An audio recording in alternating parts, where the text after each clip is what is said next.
welcome to the 5th episode of the Honeybee Knits podcast. My name is Melissa, and you can find me on Instagram at honey_bee_knits and on Ravelry as Melissa1308. You can also find me in our Ravelry podcast group, the Honeybee Knits podcast. So I have a lot of great fun things to show you guys this week. I actually put together some show notes today, so if you take a look below the video, I'll have links to all the products and designers that I talk about in today's episode. I have a jam-packed episode today, so I'm going to go ahead and get started.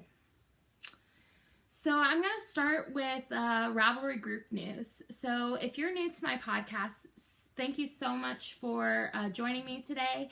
And if you're a returning viewer, I appreciate you so much for coming back. As I've talked about in my previous podcast, I do have a Ravelry group and we have a lot of threads open and out there. So I would love for you guys to go over there and check it out and participate in some of the knit-alongs we have going on. So one of the knit-alongs we have going along right now is a Joji Locatelli knit-along. And this is basically, you can knit any Joji Locatelli pattern, and there is a finished objects thread for you to enter in for a chance to win a giveaway prize. And that prize was shown on a previous podcast, so you can go and check that out if you have not already. And there's also a whips thread, so and a chatter thread. So if you want to go in there and talk about your pattern or you need pattern help, feel free to go in there and post. In addition to that, I announced in my last podcast that we are doing a year-long socks knit-along. And this is because I love knitting socks. And I'll be honest, my sock knitting mojo has gone out the door a little bit this past week or so. But I think that's mainly because I've been working on my Joji Locatelli starting point mystery knit-along. So that's taken up a lot of my knitting time, and I've been super busy with friends and family and work. So I'm hoping to get, I'll show you in the whip section, but I'm hoping to get a pair of socks knit this week. Since I didn't announce the sock knit along until the last podcast, I did decide that the first month is going to run from May 1st to June 15th. So that is going to be the thread that I pull my first month to draw from, and the second month is going to run from June 1st to June 30th. So the first and second month do overlap a little bit, so for some reason you don't have time to get your socks done and posted in the FO thread by June 15th, which we have a little over half of a month. So if you didn't have time to finish them by June 15th, you can still enter those socks into the June thread as long as they're cast on after June 1st. So I hope that's not confusing and I hope that makes sense. But again, the prizes for that were shown on the previous podcast. Also, on my next podcast, I will be, which I'm hoping will be next week, and I'll talk more about that later, but in my next podcast, I'm going to do a few random draws from the different threads in Ravelry. The thread, the chatter thread, the introduction thread. So make sure you get over there and introduce yourself if you haven't done that already. And those prizes will most likely be pattern prizes. And I think what I'm going to do is I'm going to go through the plug your business or podcast thread, and I'm going to choose a few patterns that have been posted out there for that giveaway. So if you are a designer, make sure you go out there and you enter in your patterns because I may choose yours to give away in my next podcast. So that's really exciting. Also in the Ravelry group, I added a chatter and questions thread as some of you had requested. So that thread is for general podcast chatter if you want to talk about anything that you see today in the podcast, or if you have any questions for me, I will go through that thread and I will read your questions on the podcast and answer them. So make sure you go and check that out. So we're going to go ahead and get started with the knitting content. I unfortunately don't have any FOs this week. I have been knitting a lot, but I just haven't really been a monogamous knitter. So I didn't get any FOs done, but I do have plenty of whips to show. So the first whip I have to show is in my bag by Freckled Whimsy, and this is one of her drawstring bags. And you guys have seen this before, but last time you saw it, I just had the cuff done. These are my May Desert Vista Dye Works socks. And this is as far as I got. I knit from the cuff up to here. And I mostly knit on this in the car. I went to the Kentucky Sheep and Fiber Festival, which I'll talk about in a little bit. And I knit most of this in the car, and then I also had a doctor's appointment this week, so I knit some of this at my doctor's appointment. But I wanted to show this to you guys because I really liked how this is knitting up. This colorway is Tiptoe Through the Tulips. This is on her Vizio base, and it's 75% superwash merino and 10% nylon. So the deadline to have these done is May 31st, which is next Wednesday. So I'm hoping to have these to show by the next podcast. My goal today is to knit on these until I get the first sock finished, and hopefully the second sock at least casted on and the ribbing done. I really need to focus on these because I'm participating in the Desert Vista Dye Works yearly knit along, and for every month that you enter a pair of socks into her knit along, she gives you different incentives. So for example, the first quarter, if you knit 3 socks in 3 months, then you got 30% off of any one item in her shop. If you knit 6 pairs in 6 months, then you get I believe a free skein of DVD Desert Vista Dye Works yarn in your choosing. If you knit 9 in 9 months, you get another 30% off in her shop. And then if you knit 12 in 12 months, then you get another skein of her yarn that she actually dyes specifically for those people that have knit 12 pairs throughout the year. So far, last year I believe I did 9 pairs because I started in March. And this year I have done a pair of socks for every month. So this is my 5th pair of Desert Vista Dye Works socks this year. And I would really like to get to that goal to get that special skein that she dyes specifically for those folks who finish that knit along. So I really need to get a move on these. And just to clarify, her knit along does have to be knit out of the Desert Vista Dye Works yarn. So any of her yarns, if you have a skein, you can hop on over there and join her knit along. So the next whip I have to show you is what I've spent most of my time on this week. And this is in my bags, or Thank God for Bags. And this is my Sagittarius bag. My birthday is December 5th, so I am Sagittarius. If you go by the newer astrological signs that they came out with a few years ago, I believe what it's called an Ophiuchus. I think I'm pronouncing that correctly, but I don't go by that. I go by my original sign, because I've always been a Sagittarius and I'm not going to change now. Before I tell you the name of my yarns, I'm going to show you the second clue. I have finished it, so if you are knitting along the Starting Point Mystery Knit Along and you do not want to see how the first or second clue looks knit up, then please turn away now. Okay, so this is it. This is my first and second clue. And I have not woven in the ends yet. I spoke before about weaving in ends, and I mentioned that I typically do not weave in the ends until after I block. And the reason for that is because I am an aggressive blocker, and I don't want the ends to pucker. However, I was watching a podcast, and I believe it was Mina Phillip, who is also knitting the Joji Locatelli knit along. And I believe she waits to weave in her ends until the end too, but she was saying that she went ahead and wove in her ends, but she just didn't snip them. And that makes a lot of sense. So I think I might do that if I have some extra time this week. Just go through and weave in what I have. I just won't snip them until after I block them, so that if I stretch them, the ends will stretch along with the fabric and there will be no puckering. And the only reason for that is because there are a lot of ends on this knit along. So again, I'm going to show this.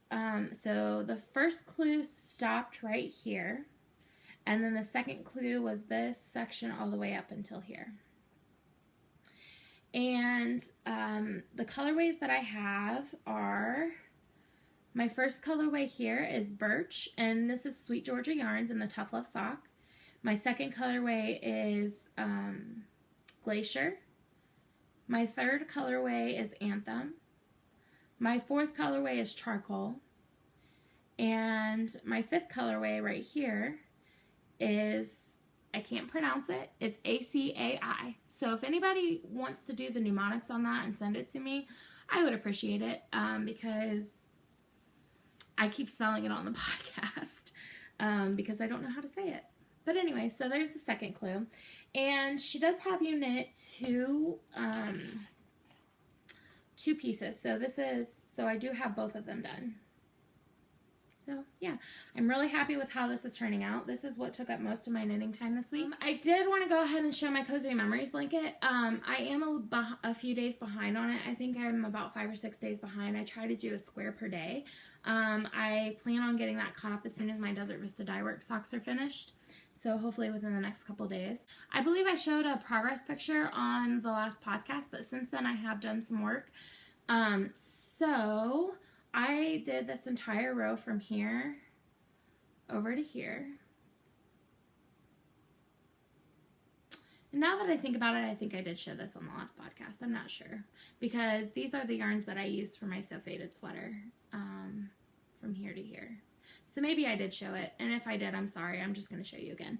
But I also did a lot of work on the edges over here. So last time I showed it, I believe I only had 6 across from here to here, and so I added 3 more, and then I also went up the sides.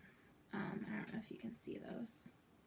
So I believe I haven't shown it, and if I have showed it before on the podcast since I last touched it, I apologize for showing it again, but how could you not want to look at this amazing gorgeousness? But I did weave in most of the ends, so I'm pretty much caught up on that. Except for the ends, for the end pieces, which won't get woven in until more blocks get added. So, yeah, that's my Cozy Memories blanket. The last whip that I have is, I met a friend this week, one of the same girls that I went to the Kentucky Sheep and Fiber Festival with, and she taught me to crochet. I've crocheted before in the past, but I haven't really been a big fan of it, and I think it's more because I was self-taught and I didn't like the way I was teaching myself. But she showed me how to do this week, and I have been obsessed with it ever since. So it is a scrappy crochet blanket, and it's pulled from my giant scrappy magic cake, and this cake is, I believe, like 408 grams, so it's ginormous. And yeah, so this is what I've got started. I'm really happy with it so far. I think it's going to be an awesome blanket to have around.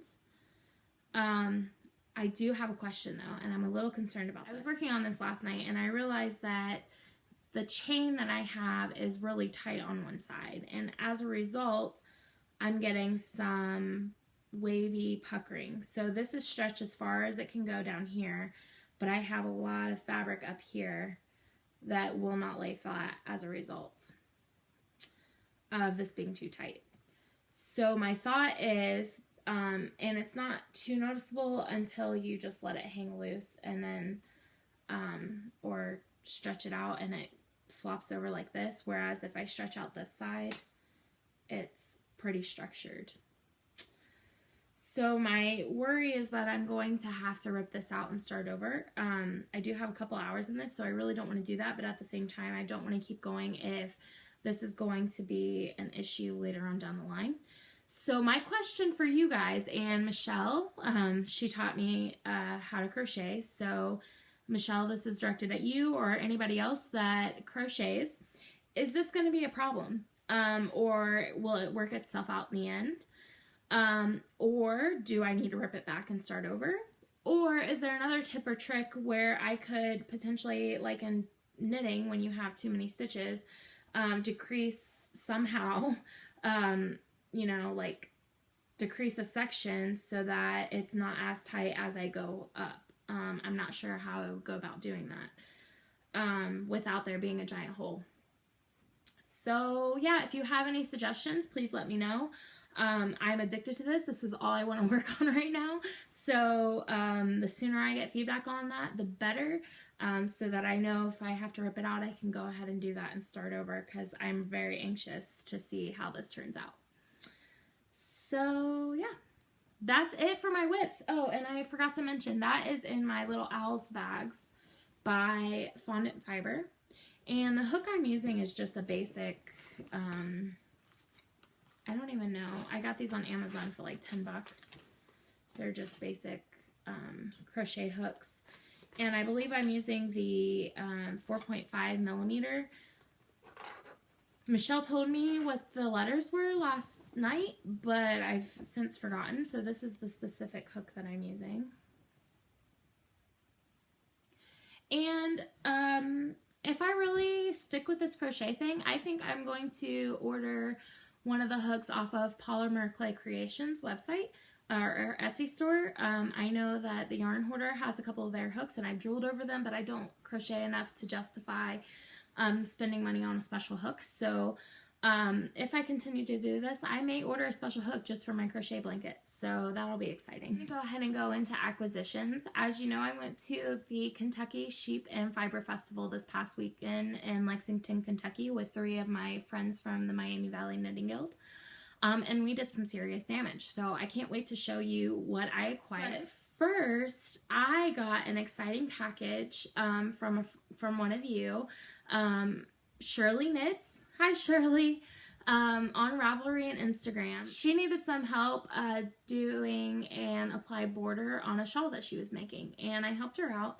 She asked me if she could have my address to send me something in the mail as a thank you, and I told her that was not necessary, but that I would love to become a pen pal with her. So I did give her my address, and she sent me the most wonderful package, and I was just blown away. I was in tears. I couldn't have come at a better time. I've had a rough couple of weeks, so this was the perfect package that cheered me up. So the first thing she sent me is this beautiful bag, project bag, and I'm not sure if she made this or if she purchased it. I'm almost positive that she purchased it because she does have a D-stash on her Ravelry, and she has some project bags on there. But it came with this adorable little umbrella stitch marker. This is the perfect spring bag. I love these. This is me. This is me in a bag. The teals, the pinks, the purples, the greens, the polka dots, the rain, the birds. I will have to show sometime. I have a tattoo on my foot of a bird. I like birds. So, yeah. It's perfect project bag. And it has this nice light lining, so it's easy to see what's in your bag.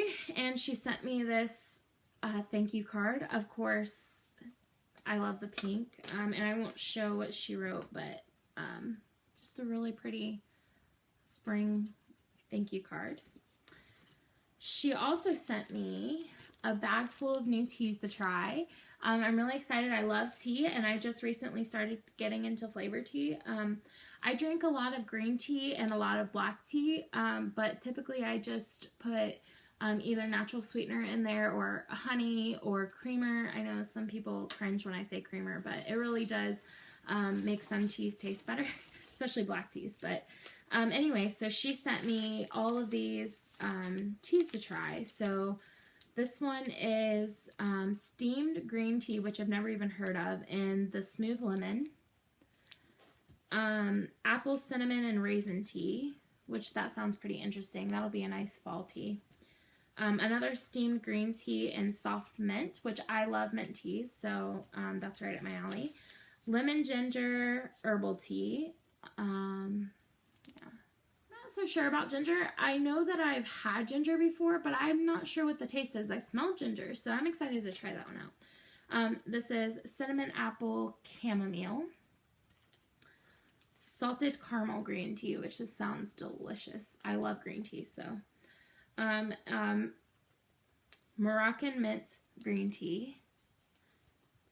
White chocolate mocha black tea, which I'm very excited about this because black tea is my new favorite. Pumpkin spice, which I think my husband would like this. He likes pumpkin flavored things. And maple apple cider, which my husband also loves apple cider and he loves maple syrup, so he may steal this one from me as well. So anyway, she sent me a bunch of teas. She also sent me this beautiful key ring from No Makers. And I'm going to put this on my keychain as soon as the podcast is over. I think it's a great way to show that I'm a knitter. Great conversation piece. She sent me these awesome progress keeper for sock knitters. And I will actually take them out of the package and show you because they are really pretty. I don't know where she got these from, but I love them. So this one says, sock snob and proud of it. There we go. This one says, I heart socks, and I love the purple. And I love how all these are color coordinated with their beads.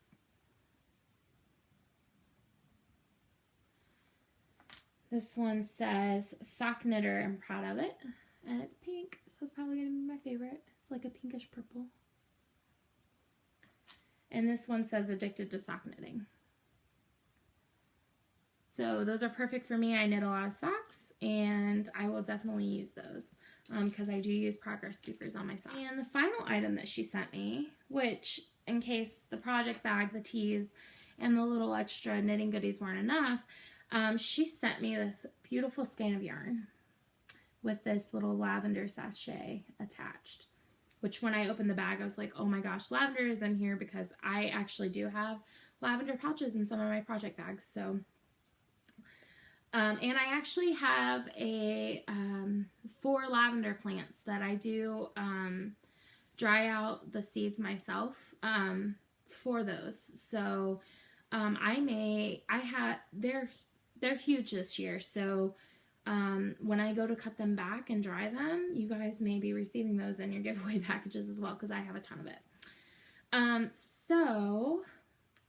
This says that it is Follow Me, I'll Take You to Wonderland. And I don't know if that is the brand. I'm assuming it's the brand, but I've never heard of it before. And it is a 4-ply fingering weight, and the colorway is When Alice Met the Caterpillar. So this reminds me of that scene so much. I do love Alice in Wonderland. It was one of the first chapter books I ever read that my mom gave to me. And I actually have a collector's edition of all of the Alice in Wonderland stories. So that's exciting to have this colorway. I can knit it if I ever learn to knit and read, which I think I mentioned before is one of my goals. The weight is 100 grams. The yardage is 425 meters. It's originally 400 meters per 100 grams, but this is actually, I believe, a heavier skein. And it's 80% BFL and 20% nylon. And I am in love with these colors. These will most likely be socks. I think this would also make a pretty fall cow colors too. So we'll see what this becomes. Not sure yet, but for now it's probably going to go up in my stash up here if I can find room until I find the perfect pattern for it. So thank you so much, Shirley. That was completely unnecessary, but it came at a time when I couldn't have needed it more, so I really appreciate your generosity in that package. So moving on to other acquisitions. So I ordered this a while ago, so I'm not sure if she still has these in her shop, but I got this Sucre Miniature Snow Cone Charm. And I saw this a couple months ago, but she, I think, only makes these at certain times of the year because they haven't been in her shop. So when I saw she was having these on Instagram, I went out and pre-ordered one. I do have to say that as much as I love the Sucre Progress Keepers, you do kind of have to be gentle with them. I've had, I think 3 or 4 of them. Something has happened to each one where either the clip comes out or something breaks on them. But I did message her, and she did give me a little bit of my money back because of that. And she said that sometimes I believe the clay doesn't set right. I don't want to say for sure, but I believe it has something to do with the shipping and the weather. I basically just took some super glue and put them back together, and they were just fine. So I would not discourage you from purchasing from her. I just want to let you know that you do want to kind of be gentle with them. So there's my sew cone, and I love it. So this is another spoiler. So if you do the Hedgehog Sock Club, either the Twist Club or their regular sock yarn, you may not want to look away now if you haven't received your yarn or opened it. It's been a few weeks, so you guys probably have that by now. But this is my last month. I ended up, I talked on a previous podcast about signing up for next month, and I didn't do that. With the Kentucky Sheep and Fiber Festival that I went to, and my planned trip to Fort Wayne, Indiana, coming up in a couple weeks, I didn't really feel the need to purchase the club for 3 more months. Not only because of the cost factor, but also because Simply Sock Yarn Company, which is where I'm going to in Fort Wayne, has a ton of Hedgehog fiber yarn. And I'm thinking I want to find some matching yarns for the yarns I've already received, so that I can kind of tie them together in a few projects. So I think that's going to be my goal when I'm there, instead of purchasing their sock club. Although I will say that if I do the Sock Yarn Club again, I will be doing the Twist Sock Club for sure. I'm not so sure that I will be doing the Sock Yarn Club. I really loved the colors, but for me, I love the Twist yarn much more than I like their regular sock yarn. So, and I'll show you the difference in a second. So this is the first colorway that I got for this club, and actually I'm going to show this one first. And I believe this is called Shoal. It's kind of hard to read the writing, but I believe it's S-H-O-A-L. If I'm wrong about that, please let me know. But it's these beautiful beachy colorways. And I'm almost wondering, and I don't know if this is the case or not, but I'm wondering if this is, maybe it's, yeah, I'm almost positive it's Shoal, but I'm wondering if this is like a Muscle Shoals reference. I don't know if you guys have ever seen that documentary on Netflix, but my husband and I are big music fans, and that is a very good documentary. It also has Dave Grohl in there, so if you're a fan of Nirvana or the Foo Fighters, then you'll enjoy that documentary. So, like I said, not sure if this is inspired by that or not, but I do love these beachy colorways, these pastels and the speckles. My lighting's pretty accurate today, so has a little bit of yellow, some gold, some greens, blues, pinks. Yeah, I'm really happy with this colorway. And then the other one that I received is the complete opposite of that. So that was like a toned down version, or a toned down yarn. Look at this. Okay, so this color isn't showing up as well. This is showing up as like a pink, but it's definitely a tangerine orange. I don't know if I can. Yeah, that color is, it's not going to show up, but it's beautiful. It's basically a neon-y orange. And this is called Tangerine. And there's blues, purples, pinks. Again, very happy with this colorway. It's wild, it's out there, I love it. And then the next colorway, this is on their Twist sock base, and this is the base that I actually prefer. And before I go into that, these are 90% superwash merino, 10% nylon, 100 grams is 400 meters. And this is on their Twist sock base, and this is called Beach Hut, and it's 100 grams, 365 meters. It's 80% blue face luster wool and 20% nylon. And again, this is more of a neon-y orange. It's not as bright as this one, but it's like a toned down version of the same color. And it's got blues, and I really love this one as well. beachy colors. So yeah, I'm really happy with the sock yarn club this month.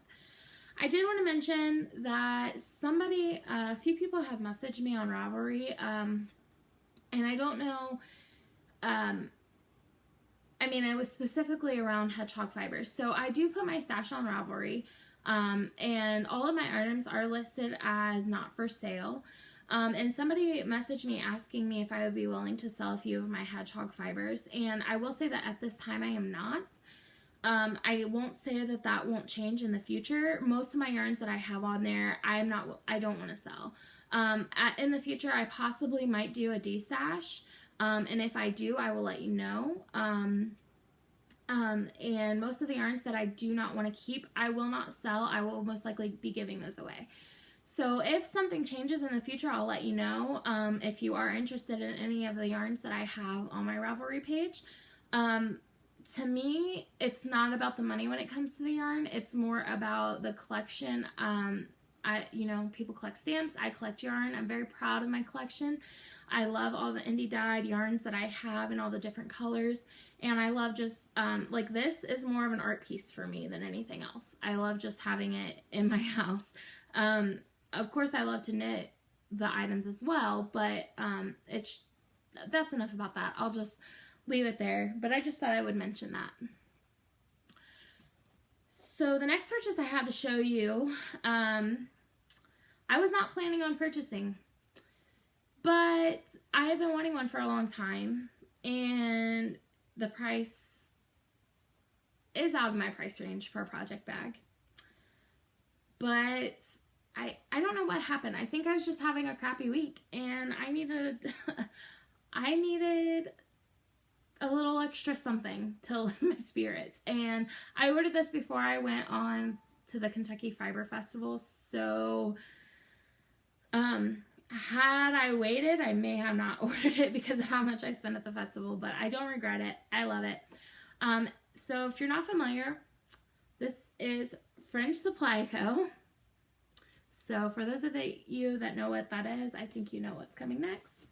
And they have this, I don't know if it's new, but I saw an Instagram post with this beautiful gray color, and it's my palette. It's the same gray as this. So I got it. And I'm super excited. And there's a little bit of lint on there, but I love this. This is a quality bag. This is, I can't wait to use this. I love the fabric, first of all. It's a very heavy duty canvas fabric. It's drawstring, which I love. It has the leather strap, which I've heard breaks in as you use it, but it's perfect placement. And also, oh, it's hard to tell because of the dark gray, but it has lots of pockets inside. Oh, I don't know if you can tell. Poop. It also has a pocket where you can put, a wider pocket where you can put patterns. And it has grommets, so you can feed your yarn through there if you prefer. But I honestly don't really know what to say about this bag because I haven't used it yet. I will say that for what it seems like, the quality, it is, I feel like it's worth the price. This is a high quality bag. It's the most expensive project bag I will ever get. I don't know that I will be buying more, although I would love to have more. And I know that I have seen, okay, so I need your guys' opinion on this. I have seen some knockoff French Supply Co. bags. And I am also, my mom gave me my sewing machine recently, and I thought about attempting to sew one. Not to sell, just for myself. The problem is that I couldn't find a pattern for this French Supply Co. does have a few patterns out there for some of their bags, but I didn't find one for this bag. And I don't know, does anybody know if there's a pattern out there for this? Because I have seen some designers make these bags and sell them. For example, I know Studio on Green has a similar bag. It's different, but she does have the similar strap style, and I think that's what I like about it, the drawstring with this type of strap style. I don't sew, so I am learning. So I am inexperienced with sewing, so I don't know these things. So I guess just what's your opinion on the, I don't want to say they're knockoffs because they are different, but the similar style bags that are being sold on Etsy. And also, if you know of somebody other than, I think the only person that I've seen selling these are Studio in the Green. And I do love her bags and I like her fabrics. It's just the ones that she has in there right now aren't calling to me. Maybe she'll come out with some new fabrics, but if you know anybody that sells bags like this, please let me know. I would be interested in checking those out. Because I would love to have more bags specifically like this. Not necessarily the canvasy fabric, but just the drawstring with the handle and maybe a pocket or two on the inside. Doesn't have to have grommets. I would like the wide bottoms. Even if they have a smaller version of this for socks, I would love that as well. So please let me know. I am happy that I have this, and I'm hoping to put it to good use here soon. I'm not sure what my first project in it will be. Right now, it's just kind of staying in its little pouch. This kind of reminds me of like when you buy a Coach purse and it comes with the extra. So I did feel a little guilty for purchasing this, but I'm not mad that I did. I'm happy with it, and I really love it. So that leads me to the Kentucky Sheep and Fiber Festival. I will give a little bit more detail about the festival itself in my week in review, and I will also have a video at the end. I did a quick walkthrough of all the booths, so you'll be able to see that. But again, I'll put that and some photos at the end of the video. So let's talk about first what I acquired while I was there. So the first purchase I made was from Twist Fiber Studio. And I have never heard of her before, but I saw this, and how could you not, I mean, oh yeah, the colors when I hold it back here are spot on. Oh, how could I not purchase this? I would have purchased probably 10 skeins of this if she had it. She had 3 skeins in the sparkle base, and me and 2 of my other friends purchased those 3, and then she had some other beautiful colorways that my other friend purchased from her. So 3 of us have the same colorway, 4 of us have the exact same yarn, just different colorway. And this is in her Lexington fingering in the Soul Surfer colorway, and it's 75% superwash merino, 20% nylon, 5% Selena. It's 100 grams, 438 yards. Yeah, so it's your typical sock yarn base, but it feels so soft and squishy. I would love to know who her supplier is, but I don't know how she does this. I mean, it's just, look at the oranges and the yellows and the greens and the pinks and the teals and the purples and the white and the black speckles. This is a perfect colorway. I did look on her website because she had a lot of other colorways that I really loved, and she's not selling anything right now because of Fiber's festival season. I'm hoping that either she opens these up in her shop, or I can find her in one of my local shops, or at the, what is it called? Wool Gathering, which is in Yellow Springs, Ohio, in I believe August. I'm hoping that she's there, and if she is, this will probably be where a lot of my money goes. I was trying to do a full walkthrough of all the booths before I purchased anything, and I saw this, and I was like, nope, it's coming home with me. So there's that. The second purchase I made is I actually did finish my walkthrough, and I bought a lot of fiber, which I'll show after the yarn. And I'm lying, this wasn't my first purchase. This was my second purchase because I purchased some fiber before I purchased this, but I'll show that in a minute. But I saw these yarns in the very beginning. When you first walked in, there were 2 yarn trucks set up, and one of them was, I believe, actually I have the name. I think it's Twin Birds. Oh, Yarn Birds.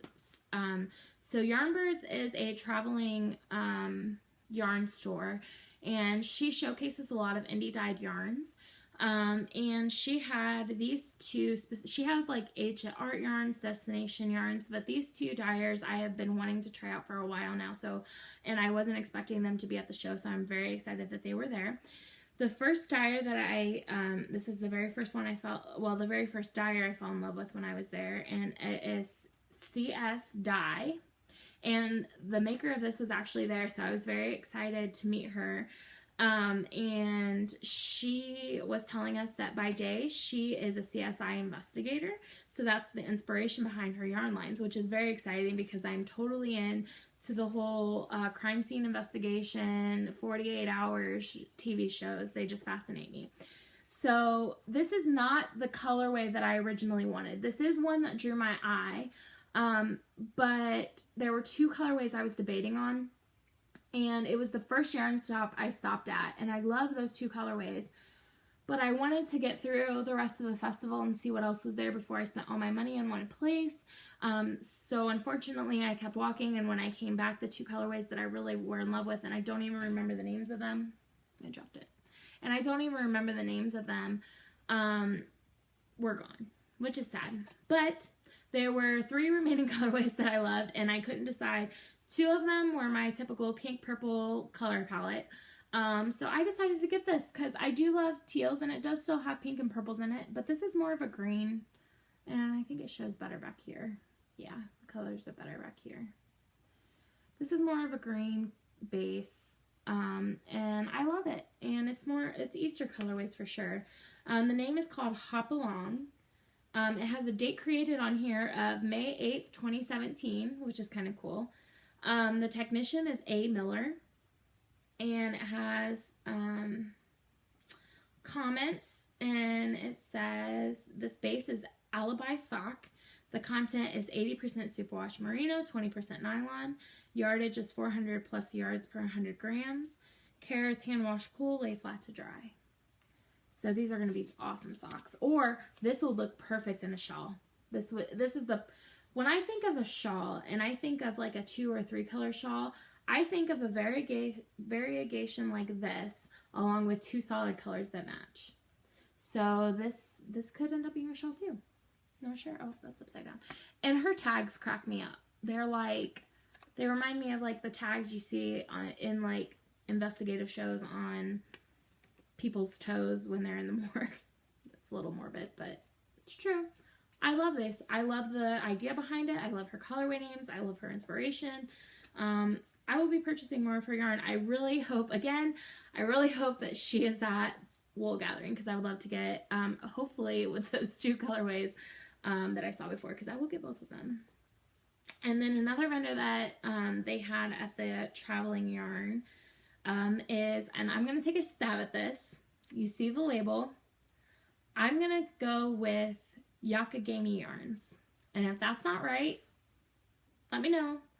I've seen many podcasters struggle with this name, but to me it looks like Yakagami, so that's what I'm going with. And I went outside of my color palette, so I was okay with going inside of my color palette for this one. So this is the Pygmy Puff, plus it's a Harry Potter, how could you not? Pygmy Puff, and the contrasting colorway is Purple Passion. Yeah, it's really pretty. I have to say I was really surprised at the feel of this. It does feel like a denser yarn. It reminds me, not as, I don't want to say scratchy, not as hard as an opal yarn, but somewhere in between, yeah, somewhere in between. Actually, it's more of somewhere in between this and this. So this is definitely softer and squishier, and I'm assuming that this will, this may be, I don't know if it's just because of her base or because the dyes are so intense. I'm assuming that this will soften up when I wash it after I knit it. But yeah, it's a little bit harder, and I will say that I am attracted to soft squishy yarns, so that did turn me off a little bit, but I want to give it a chance. I've known a lot of people to knit with this and they really love it, so I didn't want to knock it because of that. So yeah, I'm excited to have that on the needles. And this is 75% superwash merino wool, 25% nylon. This is 460 yards per 100 grams, and the purple is 90 yards per 20 grams. So yeah, it's another one down. And the last skein of yarn I purchased from the Fiber Festival is from Rock and String Creations, which was in the same booth as Deep Dyed Yarns, which used to be Lunabud yarns. And I know this because when I went on my yarn crawl last year, I bought some Lunabud yarns. So I love Rock and String Creations, and I'm really hoping I don't already have this colorway because I have 2 of their colorways. But if so, I'll use it for a giveaway. But this is called Radioactive Rainbow. Again, neons, typical color palette for me. And it is super sock, 75% superwash merino, 25% nylon, 460 yards per 100 grams. Yeah. So that was the last skein I purchased there. However, I have a ton of fiber to show. And as you probably already noticed, there's no spinning this week. Just didn't get around to it like I wanted to. So I'm going to readjust. So the first thing I'm going to show was my first purchase at the Kentucky Sheep and Fiber Festival. And you'll see why. I saw this bat. It is huge. That's a bad side. It's huge. It's big and squishy and glittery. And this is from the Fiber Queen on Etsy.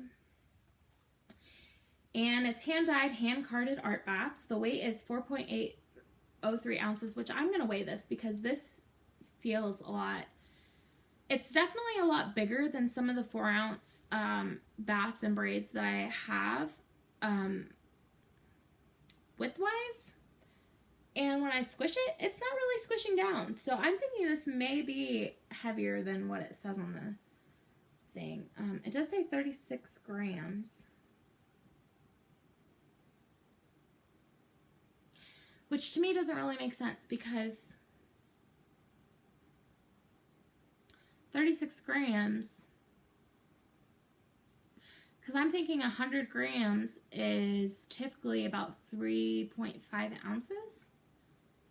So this says 4.803 ounces and 36 grams. So I would think that this would be over 100 grams. I don't know. I am going to look into that and figure this out and weigh it. But it was relatively, it was a good price for what it is. I was happy to pay it. It was an instant grab and checkout purchase. And this has a mixture of Angora, alpaca, silk, mohair, merino, wool, other fibers, and bamboo. So it's a little bit of everything. But while I was waiting for the guy, they had a rabbit booth as well, and they were talking to people about rabbits. So I was just standing there waiting to pay. And I turned around, and underneath where they had about 5 or 6 different colors of these huge bats. And when I turned around to pay, I noticed that the one I lifted that bat off of was now visible to me, and I had to get it too. I mean, this would have been my first choice if I would have seen it. So they had some beautiful braids as well that I really wanted, but these bats were calling to me, so I had to have them. Now this one is 3.73 ounces, 105 grams. See, there's no way that that is 36 grams. So I'll have to reweigh this, but reweigh that one. But this one I think seems pretty accurate, and it did kind of felt to me a little bit because I was sweating, so it was hot, and it was sticking to my sweaty hands when I was walking around. So look at that Firestar. I believe it's Firestar. Oh, it's so pretty. This is silk, merino, wool, and other fibers. And this one was a little bit cheaper than the other one. But again, it's the Fiber Queen. Yeah. So I'm in love with these. Pretty. And also at their booth, they had these. And I don't know that I mentioned before, but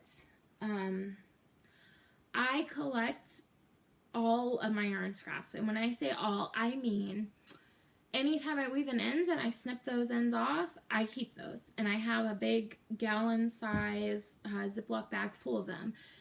And my thought was I want to use every piece of everything that I have. So anything that doesn't fit into my scrappy yarn blanket, I also keep. And my thought was that I could use them as stuffing for stuffies. But somebody recently mentioned to me that I could put it out for the birds to build their nest in. And I thought, that is such a great idea. And I also have fiber in that bag as well. Like fiber that I couldn't spin, like little tiny, I don't know, rovings. But anyway, so when I was looking at those bats, my friend pointed out this. And what this is you hang it on a tree or a pole outside, and the birds can come and they can take fiber for their nest. And it already came with some fiber in it, but once this is gone, I will be filling this with my scraps that I have stored up. And this opens up on the side so you can fill it up, and then it snaps closed, and it snaps closed pretty well. So yeah, I thought this was a great idea. I'm excited to see if this works because I would love to drive around my neighborhood and see a bunch of birds' nests with little fiber bits in it. I think that would be so cool to see beautifully colored fiber. I'm hoping that this doesn't backfire on me and make it so that it gets fiber all over the neighborhood, because my husband is the president of the HOA, and so that if he starts getting complaints about that, that would backfire on me. So I would be in trouble at home. So if anybody's ever used these, let me know. Do they work? Do the birds actually use them? Do the squirrels? I'm okay with the squirrels using it as long as they don't make a mess all over my yard. Have you had any issues with animals ingesting the fiber? Because I'm really concerned about birds actually eating this, and I don't think that they would, but I don't want to cause harm to nature. So I haven't put it out yet. I think it's a great idea in theory, but let me know what you guys think about that, and if you've put fiber out for the animals before. Yeah. So there's that. I'm not done yet. It's ridiculous. We're at 59 minutes, and I still have a lot to talk about. I told you this is a long episode. My mom's not going to be happy. My mom said something about my episodes were she wanted to watch them, but they were too long because she didn't have time. So last week I made a joke that my episode was 1 second shorter than the week before. that was for her. So this week, it's not happening, Mom. So the next bat that I'm going to show you, because I got 3 bats, is from Deep Dyed. I don't know if it's Deep Dyed Wool, Deep Dyed Fibers. I'll put the link in the notes below. But I had, look at this. I mean, this is probably one of the prettiest bats I've ever seen in my life. I will say that this blue stuff is getting all over the place, but I don't mind. Yeah, I'm not sure how many grams this is. I think it's 3.5. It was very expensive. I normally would not pay this much for a bat unless it was, I mean, I guess this is an art bat. But I love it. It's so pretty. I'm happy I have it. And I will cherish it for a while before I spin it up. It'll go on display. Yeah. And I have another one. A braid. And this is from Deviant Fibers. And it's in the Lisa Frank colorway. In case you can't tell, like, the neons are kind of my thing. Like, it's ridiculous. Yeah, it's all neon.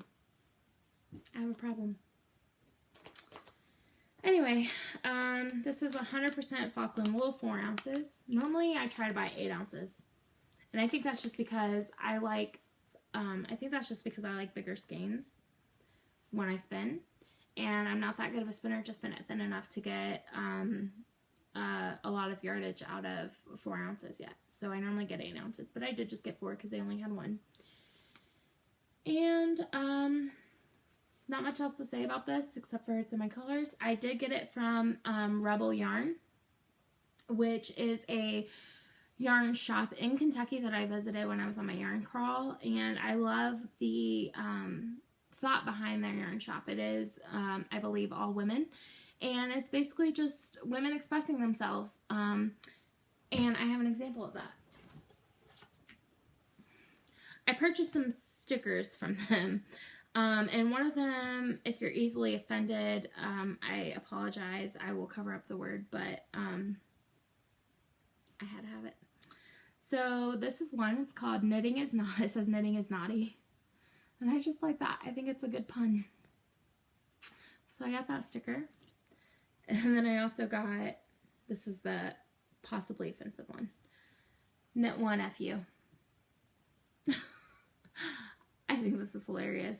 Sometimes on the outside, you wouldn't think that this is how I think, but this is totally me on the inside, and this will probably go on one of my notions pouches or cases or notebooks. So yeah, those are fun. I love it. I also got some buttons from the Yarn Birds truck. This one I got because it reminded me of my dad because he thinks he's a pirate, and it says yarn. My dad really, he thinks he's a pirate for real. So this reminds me of my dad, and these will probably be going on my fringe bag. And it said, and this one is just one more row. And anytime I see these memes with these kind of ladies on it, it reminds me of my mom because she's really big into like the funny sayings, and she's got a good sense of humor. So one for my mom, one for my dad to go on my project bag. It's kind of funny. So that's not it. I told you this is a long episode. I'm gonna show that. That's not it. We went, and I'll tell this in the weekend review, but after the Fiber Festival, we went and had lunch. And then there was a yarn shop about a mile away from where we had lunch, which I had been to last year on the yarn crawl. And I have a weird memory when it comes to my yarn collection, and I think it's because, like I said, it's more of a collection for me than it is anything else. And I remember pretty much, for the most part, each of these skeins, I remember where I bought them from, why I bought it, and what it was bought for, what it was bought to make, if there was something. So we went to this yarn shop, and it's called Magpie Yarns in Lexington, Kentucky. And last year when I went, it was, I purchased 3 Irish Girls in the Gobstopper colorway. Don't know how I remember that because I have literally over 400 skeins of yarn. So I don't know why or how I remember this. And if you followed me on Instagram for a long time, you will see that my post back in August, I posted all my purchases from the yarn crawl, which took up my entire couch. So I don't know how I remember each of those skeins, most of those skeins individually, but I did. But anyway, so we went to Magpie Yarn, and I found another indie dyer that I have never heard of, and she had a sample knit up in this colorway, and I was so sad. I was actually kind of happy. My first walk around the store, I didn't find this yarn, and I was like, it's probably a good thing because I spent too much at the Kentucky Fiber Festival. After my first walk around, I sat down. I was waiting for a little bit for my friends to finish up shopping. And I decided I'm just going to take one more look around. And I found it. This is from the Twisted Owl Fiber Studio in Longview, Texas. And these look amazing knit up into socks, so these will definitely be socks. I will say she didn't have much of this yarn left. This was the last one of this colorway that she had, which is called Twisted Owl. And it is 2-ply sock, 80/20 merino nylon, 100 grams is 400 yards. And I believe this is their signature colorway because their company's name is Twisted Owl and the colorway's name is Twisted Owl. But she also had a few other colorways. I think she had 3 or 4 other ones, and none of which was sparkle, which I didn't realize they had sparkle until I looked up this lady's website and I saw sparkle. And I love the other colorways, and I eventually will have to have those as well. I don't care if I have to drive to Magpie Yarns in Kentucky to get them. However, I did look up her website to see if she had any Ohio retailers, and she doesn't. So I may be pitching that to a few of my local yarn stores. Right now, she only sells at specific shops and festivals. I'm hoping again that she's at Wool Gathering, which I seriously doubt that she will be. But I would love more of these yarns, and I would love this colorway in Sparkle, and I would love the other colorways in Sparkle, and I would love everything in Sparkle. But yeah, so this was my final purchase that I wasn't planning on, and I felt a little guilty about it first, and then I was like, nope, I love the colorway, so I don't feel so guilty. So that's it.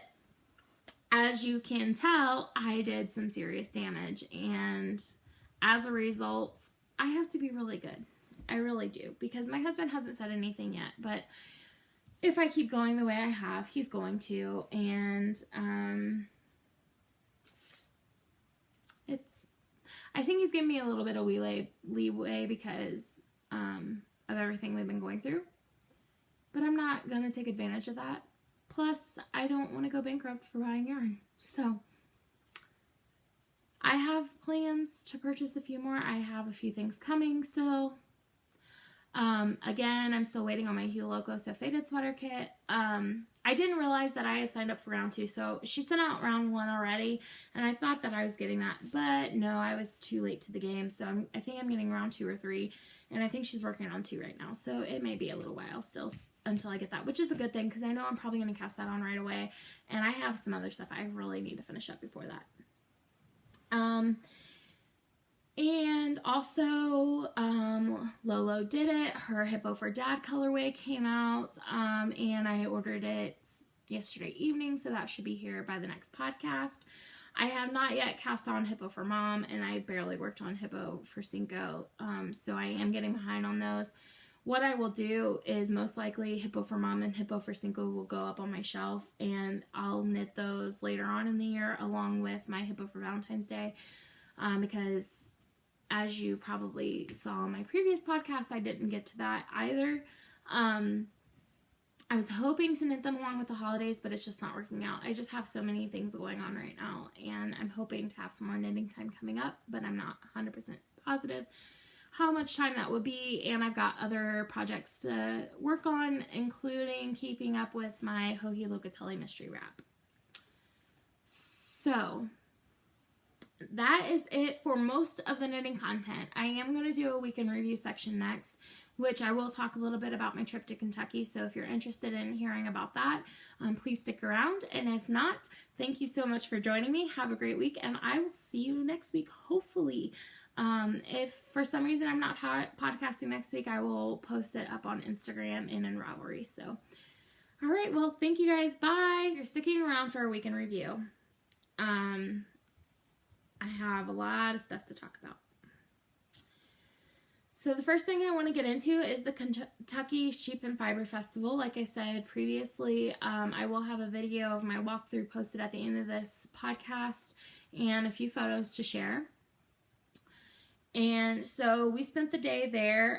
They picked me. I live the furthest south out of all 4 of us, so they picked me up on the way there. I believe it was about 9 or 9:30 in the morning, and we drove for a little bit. We stopped and got breakfast in Mason, which is, I don't know, 15-20 minutes away from my house. We went to McDonald's and just had a quick breakfast. And you know, it was. One thing I will say about this trip is it was very relaxed. It was one of the funnest trips I've been on. We really didn't have a set schedule of when we had to leave by, where we needed to eat, at what time, or even when we had to leave or when we had to be home. So it was one of the most relaxed trips that I have ever had, and the group of girls that I went with were more my age than the groups that I have gone in the past. So I feel like I had a lot more in common with them, which is very exciting. And we had a blast. I can't wait to, this group of girls, I could see going on a lot of trips with these same 3 girls. So it was a lot of fun. So like I said, we stopped and had breakfast. And we ended up getting to the Sheep and Fiber Festival, I think it was like 11 or 11:30. So not too bad, pretty much what we were thinking. We did go through a neighborhood that was close by that was having a ton of garage sales. So we were like, what is going on? And then, because there were a ton of cars and people walking everywhere, and we were like, is there another festival? Like, and our GPS took us to the wrong area. So we were like, we were confused, but we got out of that and we made it to the Fiber Festival. And for the most part, we were trying to walk around and look at everything before we purchased anything. I think each of us made a purchase before we got through the whole thing, but all of us went back to our favorite ones and purchased at the end, so that was fun. And then I actually walked through 3 times, and one of my friends walked through 3 times with me, because I walked through initially, and then I walked through again to buy stuff, and then I walked through again to record for the podcast. So that was fun.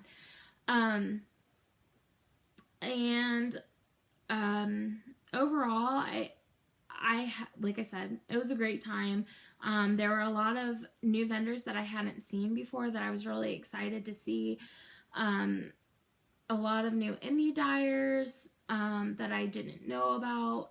Yeah.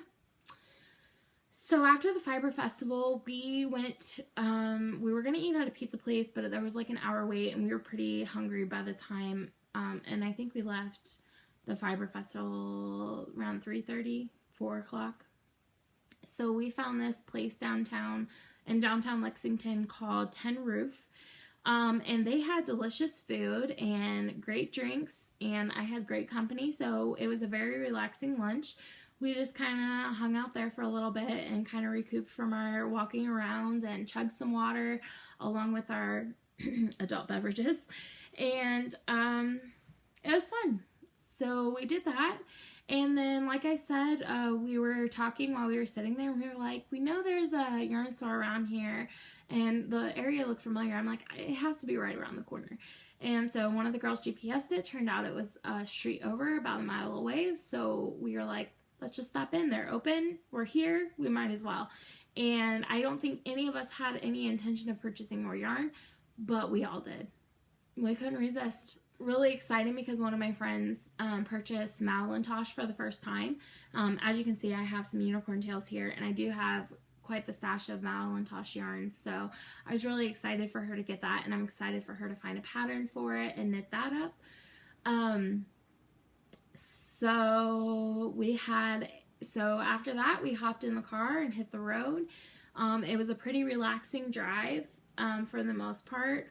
We did run into a little bit of rain on the way home, but for the most part we just sat and chatted and knitted, and I think we were half asleep on the way home because there was some quiet time.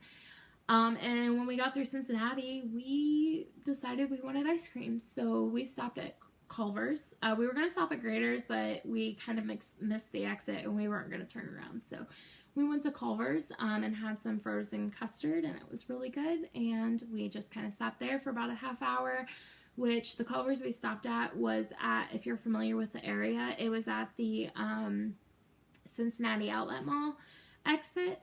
So that is probably 25 minutes away from my house, so not that far at all.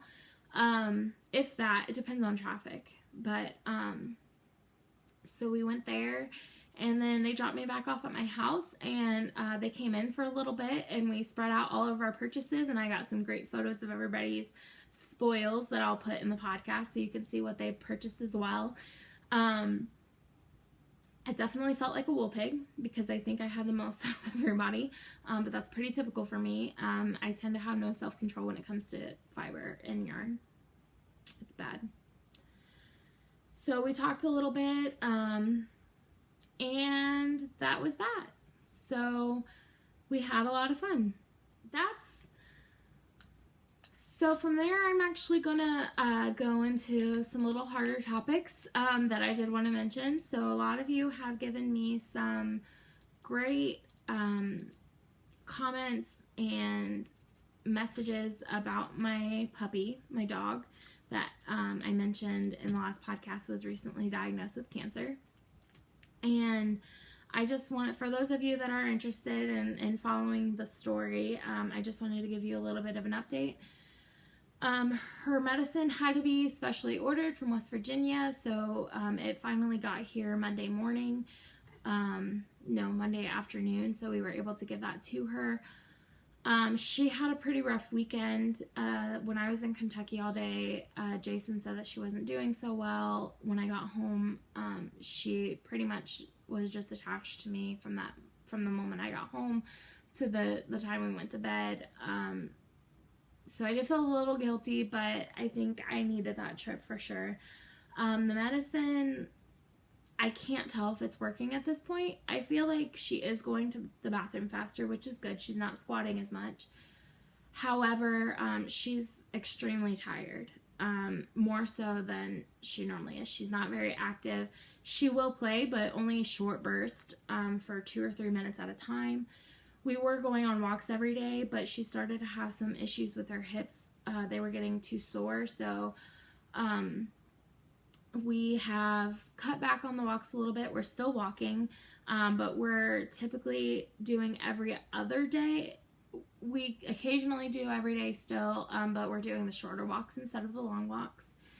It was kind of funny because last Friday I took her on a walk in the morning, and the sun came up and it got a lot hotter than while we were on our walk than it was when we left the house. Her and Izzy were both exhausted, but it was to the point where she was walking behind me and we were barely walking at all. And my husband happened to be leaving for work, and he drove down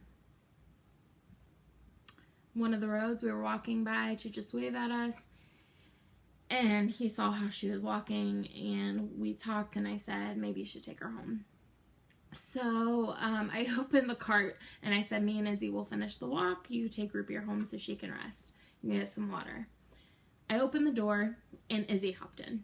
She was like, I'm done. She's like, I'm too hot. But she is a black dog, so she soaks up the sun a little bit more, so she gets overheated a little bit easier. And she is smaller as well. So, I think it's a little bit, the sun's a little more intense for her than it is for Root Beer and myself. So, anyway, so she hopped in the car, Root Beer hopped in the car, so I was like, I might as well hop in the car, and we did not finish that walk. But from then on, we've been kind of taking it easy. We've been still getting outside. Even if we're not walking, we've been still going outside with her for a little while each day, just so that she can get outside and enjoy the sun, and she likes being outside, so. I'm hoping she improves, but I think deep down in my head I had it in my subconscious that this was going to be a miracle drug, and that it was going to make her basically go back to the way she was 6 months ago before all this happened. Even though I know that's not realistic, and now it's becoming, I mean, she's been on medication for 3 days, and it's a pain medication mixed with an anti-inflammatory, so I don't think that it takes that long to kick in.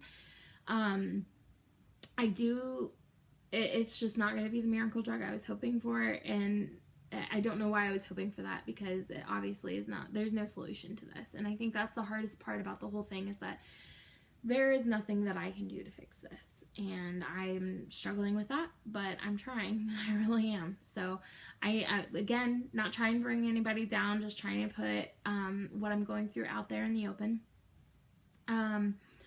She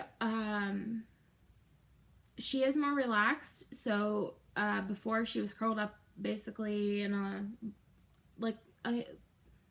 curled up in a ball when she laid down, but now she's like laying on her back and all spread out, so hopefully that's a sign that she's not in as much pain as she was.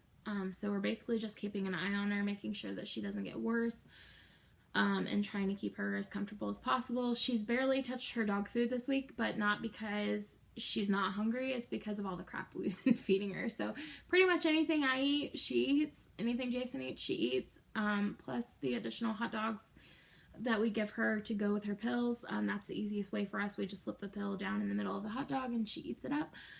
She is pretty smart. If she realizes we're giving her a pill, she will spit out the food and try to move the pill. Like, we were giving it to her in turkey, and she got to the point where she would take it, she would drop it, she'd get the pill out of the turkey and eat the turkey and leave the pill. So the hot dogs, she doesn't seem to notice that there's a pill, or if she does, she doesn't care. So the hot dogs work best. Right now we're giving her 3 pills a day, so she has an antibiotic in the morning along with her pain medicine, and in the evening she has another antibiotic pill. So that's how we're caring for her. She does have to go out every 2 hours or so. So yeah, that's that. Another kind of a downer, but I'm actually a little bit relieved, but also nervous. So I mentioned that I was having a few health issues, and I was having some tests ran to try to figure out what was going on. And it turns out that I have several large gallstones, and that I do need to have my gallbladder taken out, which in the big scheme of things is not a major surgery. Many people have had it done. But I will mention that the last surgery I had was an emergency surgery to have a tube put in my chest. I have congenital emphysema, and when I was 13 years old, my lung collapsed, and they ended up taking out one half of my left lung. So that was a very traumatizing experience for me. My lung was so far collapsed that they didn't have time for the pain medicine or anything to kick in before they did the emergency surgery, so I was fully awake and aware of what was going on. And it was a long recovery time. I was in the hospital for about a month. Most of that time was spent in the ICU. And I was out of school for, I think, 2.5, 3 months. And it was even to the point where I was in a bed for so long before I was released from the hospital, I had to learn how to walk again. So that was a very, very traumatizing experience for me, and that is the last time that I had a surgery. Since then, I've only been to the emergency room for myself once, and that was because I had sciatica and I couldn't stand up straight, and I needed a muscle relaxer so that I could go to work the next day. Other than that, I see my doctor and I get my regular exams, and I'm on a few medications for some chronic health issues. But for the most part, I've been pretty lucky to not have to have any other surgeries. So I am a little bit nervous. It'll be okay though. Like I said, there's many people that I know that have had their gallbladder taken out, so I don't think it's that big of a deal. But there is going to be some recovery time involved. I don't have the dates nailed down yet. From what I understood from my doctor, and this all depends on the surgeon's schedule, I'm thinking it's going to be this week or next week. And I most likely will be out of work for at least 2 weeks, if not 3. As far as podcasting goes, it's going to be up in the air for how I feel. If I'm feeling up to it, I will podcast. I may not be able to get up and down the stairs right away, so I may be podcasting downstairs instead of up in my loft. And I may have my husband help me get set up if he's up for that. So otherwise, I may be skipping a week or 2. But like I said, I'll keep you informed and I'll keep you updated, and I'll let you guys know. So other than that, I am looking forward to some time to kind of chill and knit and crochet, and maybe if I'm feeling up to it at the end of my recovery, spin and sew. I would love to get some spinning in before my surgery. I don't know that it's going to happen, depending on when my surgery is scheduled for. Yeah, that's pretty much it. Alright guys, so we're going to do a new section now. And this is the questions that I've received in the new Ravelry thread. So the first question is from Bernadette Bear on Ravelry, and she said, you have those lovely yarn cubbies behind you on the show, but where's the rest of your yarn? What do you use for storage? Just curious. Well, first of all, I don't know if you can tell, but most of my yarn is up here. These are, like, this is a skein, this is a skein, this is a skein, this is a skein. So I would say that each of these cubbies hold close to 20 or 30 skeins, depending on the size. And there are 8 of them, so that's where most of my yarn is. And I will kind of move the camera here so that you can see. I also have this cubby over here, and it is a mess, so I apologize, but this holds a lot of my skein yarn. So you can see in the middle there is my opal yarns and my West Yorkshire spinners. In the top left is my knit picks, as well as the middle of the far left. And I have actually the 3 cubbies on the left and the one at the bottom of the middle is all, I believe, close to knit picks yarn. In the top middle is my project bag collection, and on the right I have some of my fibers. In those fabric bins I have some of my mini skeins and some more fiber. On the top there I have a basket full of sock blanks and some yarn, as well as my nomadic yarns collection is up there, and some other yarns that I need to inventory into Ravelry. So that is where most of my yarn is. As far as scraps go, the chair I'm sitting on actually lifts up, and I keep a lot of my yarn scraps in there. And I also have an old popcorn bin that I got from work. One of our vendors sends us popcorn every year, and I took a few of the tins home, and I use that for scraps as well. That's pretty much it. I do have another basket that's got some random scraps in it, but those are from projects I just most recently finished, and I just haven't cleaned out the project bags yet. So eventually those will get moved into the chair and the bins. But that's pretty much, for the most part, my yarn collection. So thank you for the question. The next question is Frogget About It.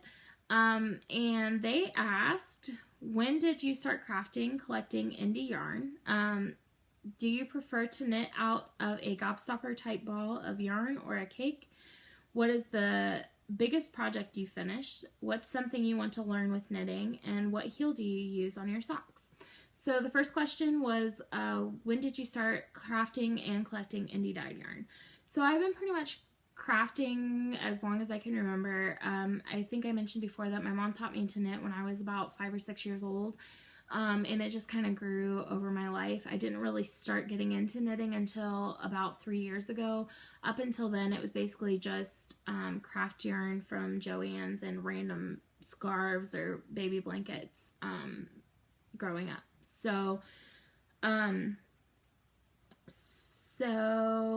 when I started collecting indie dyed yarn was, I think, about 2 years ago, which is pretty scary if you think about all the yarn that I have.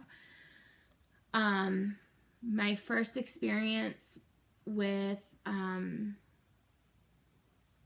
not non-acrylic yarns was, you can kind of see it, but it's back behind this other shawl. My first shawl that I previously showed on the podcast, and that's pretty much when I started. Sorry, my cat's rubbing up against the table and causing the table to move.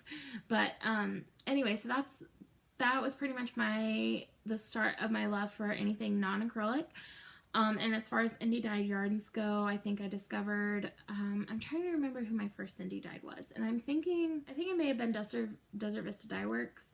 And I think I learned about these indie dyed yarns on other podcasts that I watched. So I went on to Etsy and found some, and just kind of grew from there. And again, that was probably about 2 years ago that happened, because I think I really got into knitting about 3 years ago now.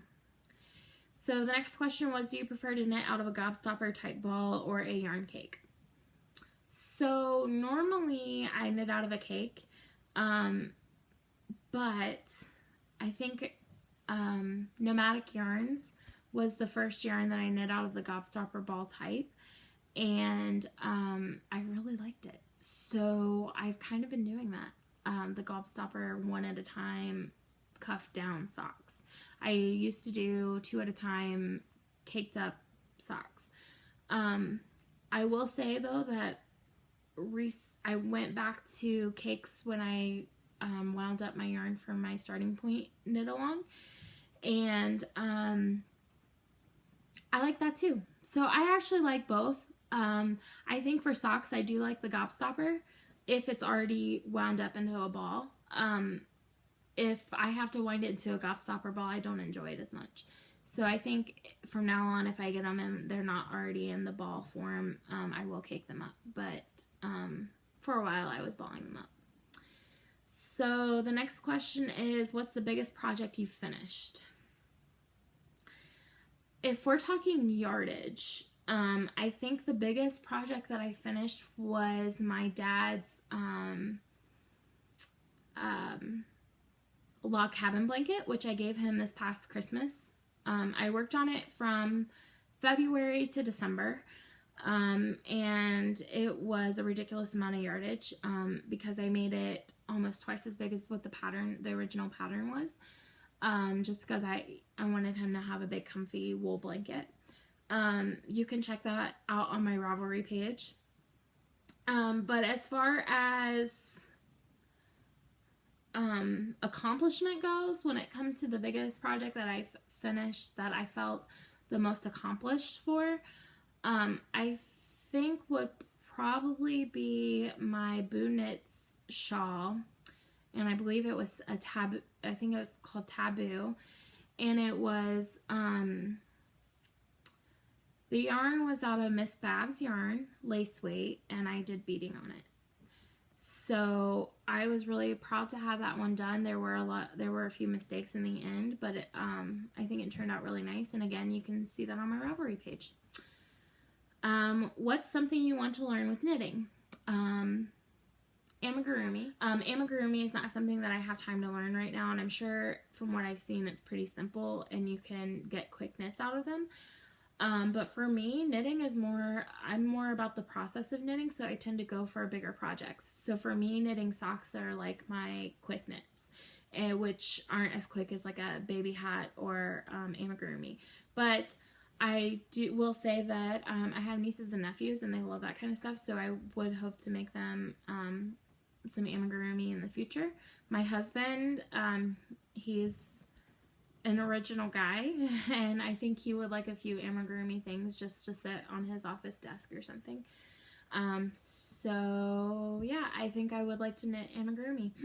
Something else that I want to learn that I kind of already know that I would like to become better at is brioche knitting. I did do brioche in the Stephen West knit along this past October for the building blocks knit along, but I did mess it up again, so I would like to learn brioche better. And the last question you asked, what heel do you use on your socks? I use the Fish Lips Kiss heel. It is my favorite heel. I like the feel of it. I like the ease of knitting it. It's a pattern that I can memorize once. It's a pattern that I have memorized, so if I'm out and about, it's easy to just pop in a heel. I don't really have to think about it anymore. It did take some getting used to because the pattern calls for twin stitches, which I didn't know what a twin stitch was, but the pattern is amazing. She gives links to a YouTube video you can watch that shows you how to do a twin stitch. She's very detailed in her instructions. She has toe up and cuff down instructions, and she also has instructions for shaping your sock. So finding the right length, finding the right stitch count, all of that, which I actually have not followed. I kind of just found my my vanilla sock pattern through trial and error. But the pattern's only $1, so I would highly recommend you checking it out if you haven't already.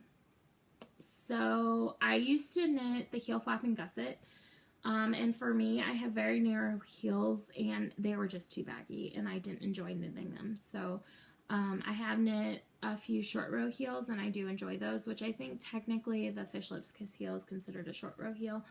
It's just a little bit different in its construction.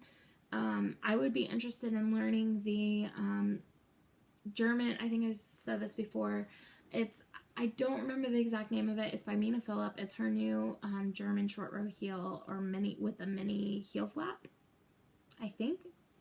That could be wrong. And I would also be interested in learning way down the line the Kirby Werby pattern, I believe. I think it's Kirby Werby. One of these patterns where it has a cut-in heel, and it tells you how to cut in the heel. So basically an afterthought heel. Right now, I'm happy with my heels, so I haven't felt a need to learn any new ones. Oh, that's another knitting thing I would like to learn is steeking, which if I ever do a cardigan, to avoid purling, I definitely will steek it. So that would be in the future as well. But anyway, so yeah, that's about it. So thank you guys very much for your questions. I really appreciate them. And if you have any questions for me, feel free to go out in that thread. and put them in there. And if you have any comments about the podcast, you can put them in there as well or in the comments below. So I think that's it. This was a very long episode, so I really apologize. I was so long-winded. I had a lot of things to share. And I loved spending time with you guys today.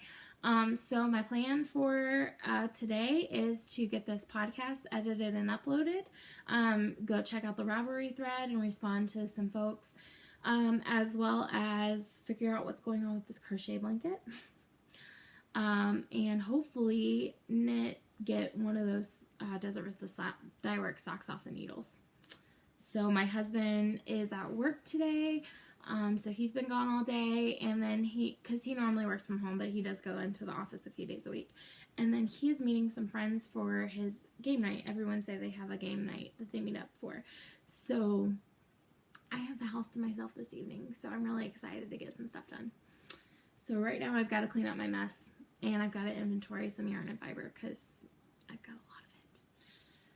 Okay, well, have a good week, and hopefully I'll see you guys next week. If not, I'll let you guys know. But thank you so much for joining me. Bye!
doing? This is a Southwest spindle, Oh, okay. Navajo spindle, and it's used for making heavy blanket and rug weight singles Oh, okay. for weaving. Very cool. For weaving on Navajo loom. I drop spindle and I spin on a wheel, but I haven't seen that before. Yeah, this is a rare, unusual spindle type. Very and I cool. make these spindles. Very cool. And what's the name of your shop? The Dancing Goats.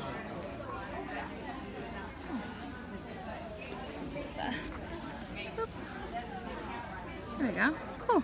Thank you very much. And we're on Etsy and YouTube and Instagram. And Okay. if you do the Dancing Goats, one word, Dancing Goats, Uh-huh. we're like the top 6 or 7 links in Google.